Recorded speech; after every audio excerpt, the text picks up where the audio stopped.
Shelby J, thank you for making some time to talk with me from Purple Current. Oh, anytime. And thank you also for visiting Minneapolis. Yes. I know that this is a place that's near and dear to your heart, but that doesn't make it any closer to North Carolina. Yeah, it's my second home. Well, welcome to your second home. Thank it's you. An honor to have you here. Thank you. I have a couple questions about your release 10, which we've been loving. We've been playing a bunch of tracks off of it. Thank you for that. Oh, it's a lot of times folks come in and they say, oh, thanks for playing my music. And I always want to say, thank you for making music worth playing, because it makes my job easier when I go, oh, this is an incredible record, and I can pick through it and find so many jams that are just wonderful. So 10 does not sound like a debut record. 10 does not sound like a green record of somebody who's just stepping into the studio for the first time. You've been in the game for a long time, and you've paid your dues for a long time. Yes, Lord. How do you sort of navigate both being, in some ways, a new artist as a recording artist, and then in some ways being this, lettered veteran in the scene who's played with the greats? Like, how do you navigate between those two? There's a balance there, and I like to tell people everything that I did, and Prince even talked to me about this. He was like, when I met him, he was like, where you been? He heard me sing. I said, I've been working. I've been preparing for this moment. That's what you do. And I've always loved singing, and grew up in the church singing, and, sang in school and sang with my mom and my sisters. And I just love performing. So as I continue to grow and perform with different people, D'Angelo, Anthony Hamilton, Mary J. Blige, just learning. So now that I'm on stage, even though this is my debut solo album, I'm so comfortable on the stage because I've done it for so long, and I've learned. Prince would say, when you get your band, I'm preparing you for that, and he was, hard on us, which was good, because now it takes you to another level. And when I communicate with my band, I go back to those lessons that I learned from Prince and D'Angelo and Anthony Hamilton and Larry Graham, all those little nuggets that I apply to now my solo project. So it's like a smooth transition, but I'm just having fun now. Like, I feel like I have a song called It's My Time. And I believe that fundamentally, you're always where you're supposed to be when you're supposed to be there. So everything that happens, you might, people would say after I was like 25, 26 years old, oh, you've never made a record, or you might as well give it up. And I'm like, well, to me, music doesn't have an expiration date, and neither do your dreams. They only stop when you stop going after them and stop believing in them. So for me, I just love performing. I love doing music. So I kept doing it. I did it when I was making $50 a night singing for because I loved it so much. It wasn't about what I was getting. It was about the fact that I was put here for this, and this is what I'm supposed to do. So now that I'm in this time and space, after all of the stuff I've learned, I can apply that now to the Shelby Show and the Shelby J Everywhere tour and everything I want to do in the rest of 2018, 2019, 2020, and on. I can just draw back from that. I hear Prince in my head all the time. Even in soundcheck today, I had a moment where I heard something and I was like, it went straight back to a Prince lesson of, wait a minute, no, change that chord, see how that sounds. Like, trust yourself, trust what you hear. If it doesn't sound right, and so we did it, we changed the chord, and it worked. And those are the kind of things you pick up from working with the best. And you work with the best, it makes you better. So I'm excited about, Shelby and the album and everything I'm going to be doing in the future, You exude so much confidence and security. Thanks. Which I think has to do with having had a journey and knowing that things are going to be all right, even if they aren't all right at the time. Yeah, because life, life happens. Life happens to me like everybody else. And the thing is, you keep people say, oh, you're so happy all the time. Oh, she's so happy. Happiness is a choice. And because bad things happen to you, or because things don't go the way, or things don't happen in the time that you want, you can still choose to be happy. You can still choose to have a positive attitude no matter what, no matter what. It's always a choice. So I'm like, if I have a choice and I can choose to be, mad, or if I can choose to be happy, why in the world wouldn't I choose to be happy? So it's just a choice. Yeah. In the record 10, you seem to be really frank about the fact that you have faced struggle and that there's no struggle without hustle. Yeah.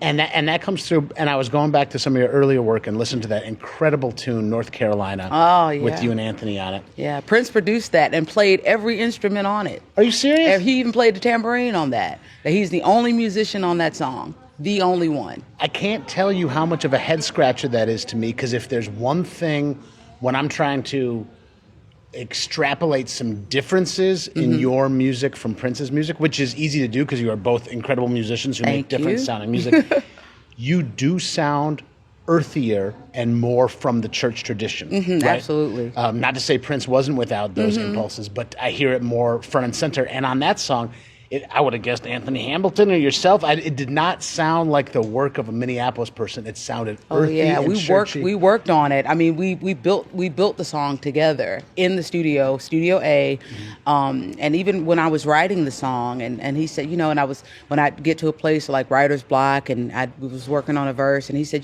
dig deep, Shelby, talk about your truth, tell your truth. A songwriter's job is to tell their story, tell their experiences, tell your truth. Don't worry about if people are going to get it or how it's going to be how it's going to be perceived. It's your truth. So it's just that. And I was like, oh.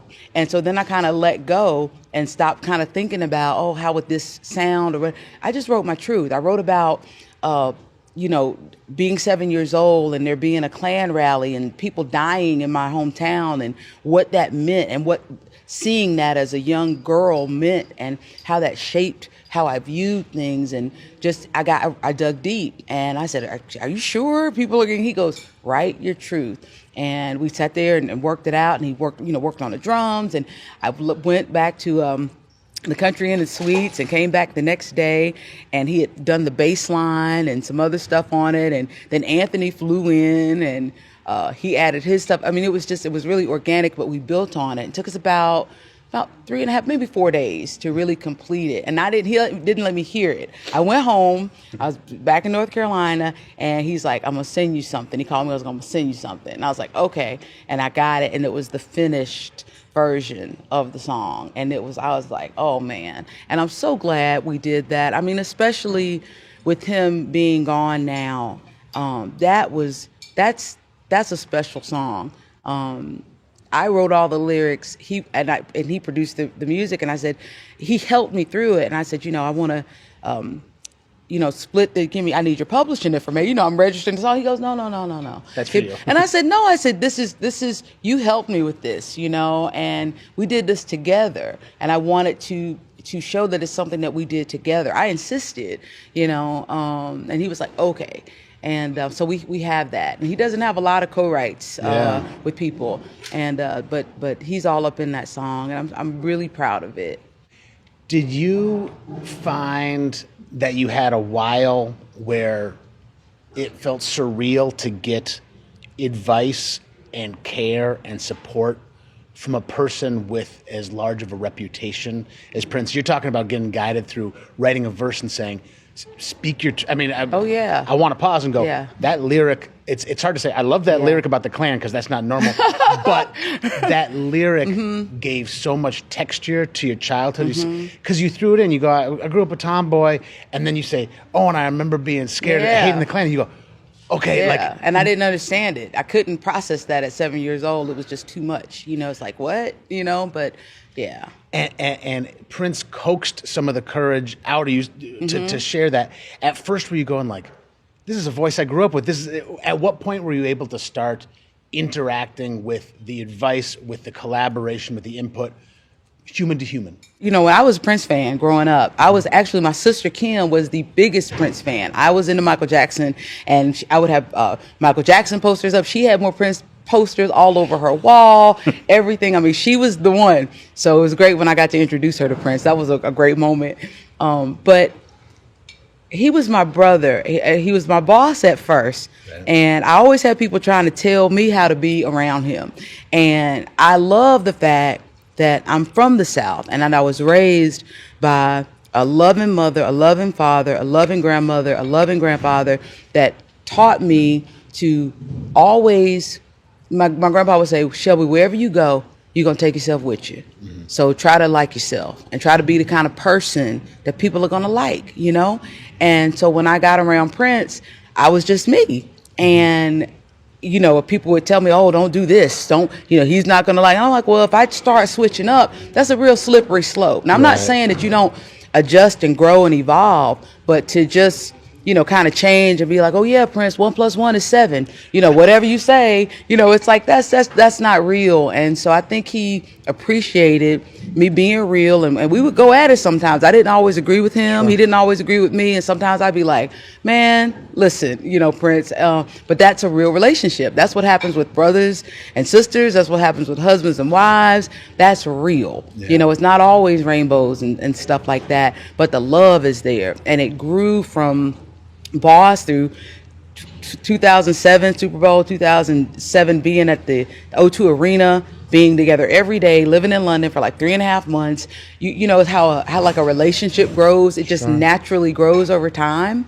And so that's what happened. It just naturally grew year after year after year. And when I look back now, when I go through those pictures, like in my computer and stuff, and I look 10 years and I'm like, man, that was this night. And I never forgot who he was. You know, I never forgot how special he was and how grateful I needed to be. I never took it for granted, not ever.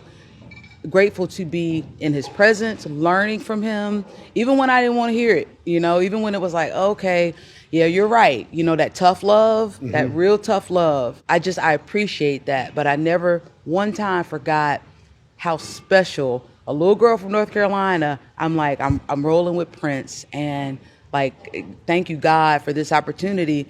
And I'm not going to take it for granted. I'm not going to, I want to appreciate it, because there are a lot of people that would want to be right here, right now, that will never get an opportunity for somebody to say, I'll help you, I'll elevate you, I'll shout your name out all over the globe so people know who you are. I'll teach you about staging. I'll teach you about wardrobe. I'll teach you about this. I'll give you all these nuggets. He didn't have to do any of that. You know, he could have just been like, hey, get back there behind that monitor and sing and bye. And just, you know, but there was a relationship there, and he cared. So it evolved into that, but I'm thankful for it. And it's still growing, because even though he's not here physically, he's here spiritually. And I think about him every day. There's not a day that goes by that I don't. He comes to me in my dreams, and it's so weird, because some of the dreams I have, I don't want to wake up, because I know I'm like, oh God, I don't want to wake up. I know it's a dream, and he's here, and if I wake up, he's going to be gone.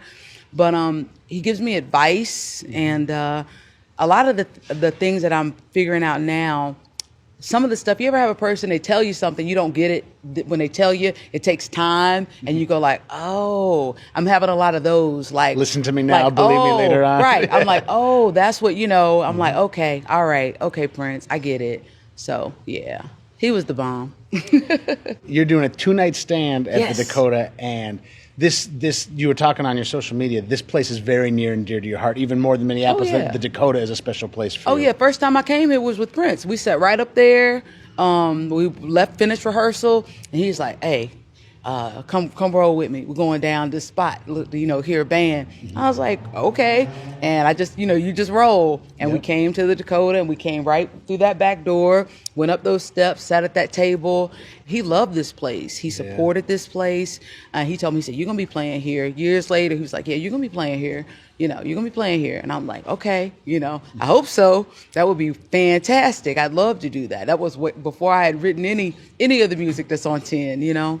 So tonight really feels like a full circle moment for me in many ways. Even though I played here before, I played here with Liv and Judith, and I played here with some musicians from New York that played. But now the band that I'm playing with tonight, it's like my North Carolina family, and it's special for another reason, because my sister Lynn is my drummer, and now she's going to go with me everywhere. So this is kind of like my unit. This is the unit that you're going to see me with for a minute. Like it takes a minute to kind of put the pieces, like Prince would do, to put the pieces together, and then it's like, okay, now this is feeling good. This is flowing. It's when I come in here, I still look up at that table, and that's his table, and you know, he loved the place, I love the place, and I'm excited about playing here tonight. I want to flip up and talk about another person that I assume you learned a fair amount from. You worked with D'Angelo for a time. Oh, yeah. And, you know, from what I understand, D'Angelo, in his own way, has also been granting a lot of freedom to the folks that collaborate with him. So I know on the Voodoo tour, he's just said, just wear black for the first half of the show, wear white for the second half of the show, and be yourself. You've worked with so many incredible leaders.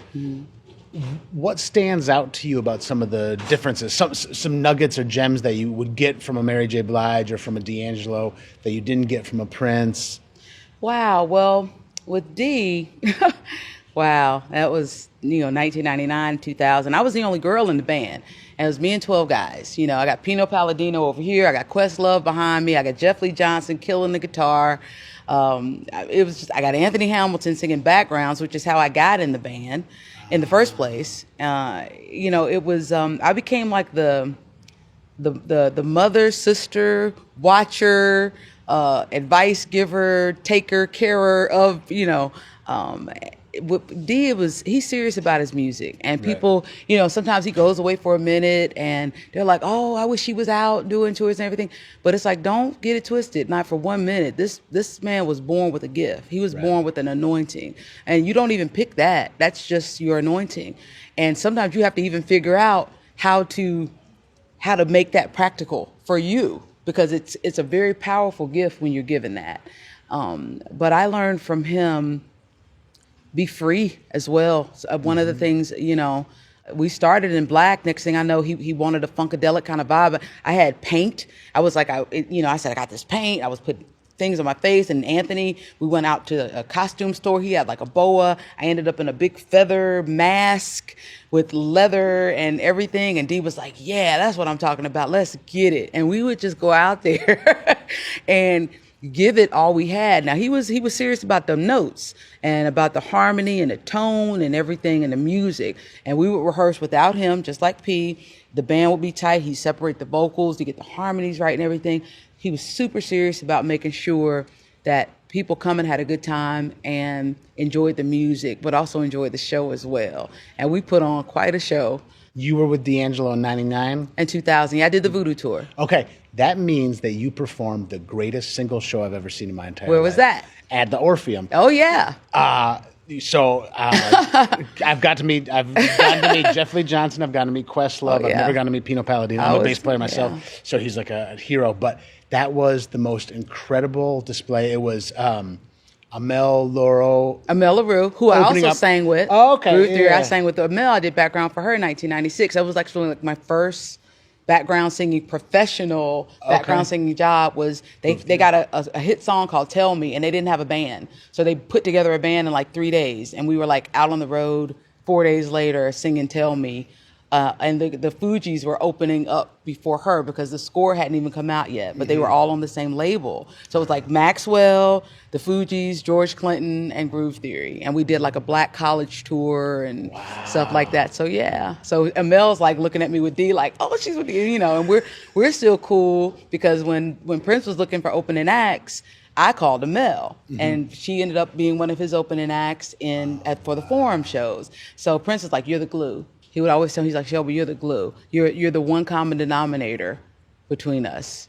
You ever notice that? And I was like, Well, you have kind of worked with the cream of the crop in the R&B and beyond world. I'm so thankful. I'm super thankful. But I pinch myself. I do. I sometimes I'm like, wow. But they didn't hire you to be nice to you. They hired you because you add something to what they do as well. So I appreciate that. And I always wanted to work even harder to get better. Even now, I'm still evolving. I'm still growing.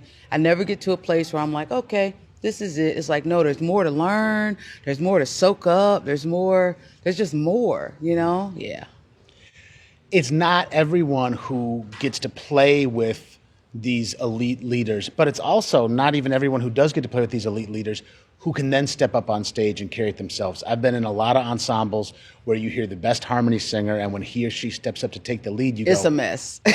or you just go, oh, you are best qualified to grab the third, and so I'm just going to tell you, I think you're endowed with something that makes you qualified in both situations. You do an incredible job leading your band, and you sound incredible.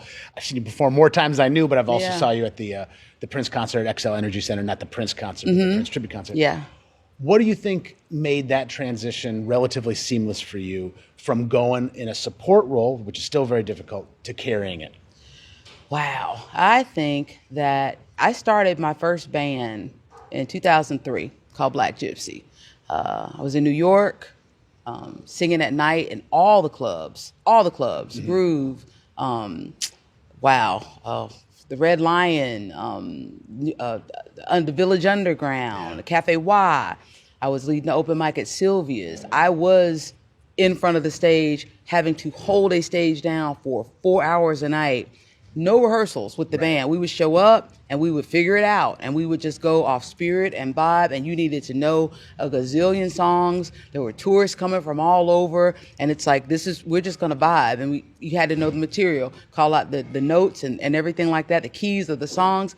So I did that. I cut my teeth. Prince was like, you cut your teeth. Like, that's what you do. You have to earn your stripes. Right. And I think the fact that I earned those stripes working, all those different clubs, doing weddings, bar mitzvahs, all that kind of stuff, loving to perform and realizing this is preparing me. It's not, oh, I'm just singing at a bar mitzvah. Yeah, it's a bar mitzvah, but I'm singing. So it didn't matter where I was doing it. I was getting to sing, and I'm singing what I love. And if it's 2 people there or 20 people there or 2,000 or at the Super Bowl, 200,000, I don't know, it was a lot of people there. Right. You always do your best, and you always give it everything you got, because you're not doing it for that. You're doing it because it's something I'm a vessel.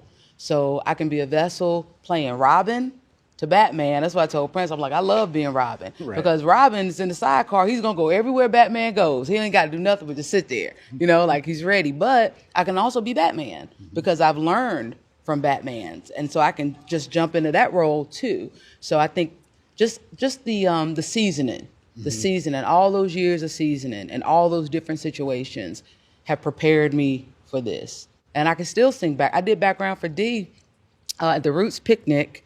I think it was 2016. And he called and he said, he just reached out, and I was like, wow, P had passed, and I said, I would absolutely, he goes, I know you're working on your solo, record and everything, but almost like, would I do it because of, and I'm like, it's singing to me. So I think there's a certain level of humility that I was taught to always have, and I'm comfortable in that space. So I will sing background for you. I can play the tambourine. I can rap the chords. I can set up the mics. I can go sing lead. I can pack the car. I'll drive the van to the gig. It's like, it's just not some. You're a working musician. Yeah, it's just not pretentious. Like, oh, I'm a star, and I got to be in the front, and everybody look at me. It's like, it's not about that. I'm a vessel. I was put here for a certain reason, for a certain time, to say certain things and to make people feel hopefully better than they felt before I met them. I want to uplift them, and I'm just really now learning that even more. I'm really getting it. I'm finding it more, if that makes sense, if I'm making sense. As over the last, I want to say 3 to 4 years, and especially over the last 2, there's a shift, and I'm becoming more comfortable speaking my truth, telling my truth, being exactly who I am, and being fearless with what I want to do and what I want to say, how I want to be, how I want to look, places I want to go. It's just that freedom, and I'm like, so. It's gonna be. We'll have some good times coming up. So get ready, get ready. It's beautiful to witness somebody who's so full of life and optimism and joy, and is so talented. And Thank you. I don't want to keep you all day, especially because I know that we probably don't want you to be I gotta talking. sing tonight. Exactly. So really. You rattled off a couple years. You're going, what am I going to be doing in 2019, 2020? You seem completely in the moment, but completely aware that you're on a good trajectory. Yeah. So if you could, where's Shelby J headed? I'm going to be like water, like Prince told me. He was like, be like water. and trust yourself and keep growing and learning. And I'm going to keep writing music. I'm going to write music with different people. I'm working on a project right now with Charlie Hunter and Carter McLean. Charlie Hunter, the guitar. Yeah, we eight-stringing? recorded. Yeah, we recorded. We locked ourselves away up in a cabin in Connecticut for a week and just recorded everything. We ate together, had wine together. I mean, we were just creating like Rush up in the, like we're just gonna get here. We're just gonna just play and create as we go, and we got a lot of good stuff. I mean, a lot of good stuff. So that's gonna be a project that's gonna be coming out. So I'm excited about that. I want to collaborate more with my sisters in the MPG. I just did a thing with Ida and Liv, Disco Dislocation. That song was funky. Yep. So funky. So I want to continue to let spirit guide me to know where I'm supposed to be. And when somebody calls me like, Shelby, do you want to get in on this? And I'm like, I listen. I'm like, yeah, I feel this. I want to do it. Like Prince, like there are no rules. Right. There are no rules. So do what you feel like and trust that. Trust that. And when you feel like, I don't need to do that, trust that too. Yep. Trust that too. So I'm going to trust that voice, and I'm just going to keep on being like water. We're going to keep on drinking. This is wonderful.